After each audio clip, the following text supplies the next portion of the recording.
తన కొత్త cinema 'స్పైడర్'లో Mahesh Babu intelligence officer పాత్ర పోషిస్తున్నట్లుగా చాన్నాళ్ల కిందటే వార్తలొచ్చాయి. ఈ విషయాన్ని చిత్ర బృందం ఏమీ ఖండించలేదు. ఆ మధ్య రిలీజ్ చేసిన ఫస్ట్ లుక్ పోస్టర్లు చూస్తే ఆ విషయం నిజమే అనిపించింది. అయితే ఇంటెలిజెన్స్ ఆఫీసర్ పాత్ర అంటే కథ ఎలా సాగే అవకాశం ఉందో ప్రేక్షకులకు కొన్ని అంచనాలున్నాయి.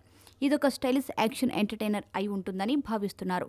మరి ఇలాంటి సినిమాలో విజువల్ ఎఫెక్ట్స్కు చాలా ప్రాధాన్యం ఉందని అంటుండడం, దానికి సంబంధించిన వర్క్ వల్లే సినిమా ఆలస్యమవుతోందని వార్తలు రావడం జనాల్ని ఆశ్చర్యపరిచింది. ఈ వార్తలకు బలం చేకూరుస్తూ ఇండియాలో టాప్ మోస్ట్ విజువల్ ఎఫెక్ట్స్ సూపర్వైజర్లలో ఒకడైన కమల్ కన్నన్ను ఈ సినిమా కోసం తీసుకున్నారన్న సమాచారం బయటకు వచ్చింది. మగధీర, ఈగ, బాహుబలి 2 లాంటి సినిమాలకు పనిచేశాడు కమల్ కన్నన్. అలాంటి వాడిని ఏరికోరి ఎంచుకున్నారంటే స్పైడర్లో విజువల్ ఎఫెక్ట్లకున్న ప్రాధాన్యత ఏంటో అర్థం చేసుకోవచ్చు.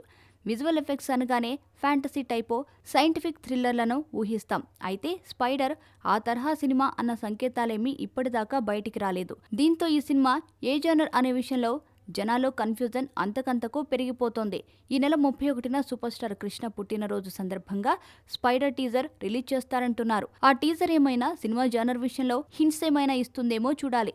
మురుగదాస్ దర్శకత్వంలో రూపొందుతున్న ఈ చిత్రంలో మహేష్ సరసన రకుల్ ప్రీత్ సింగ్ కథానాయికగా నటిస్తున్న సంగతి తెలిసిందే.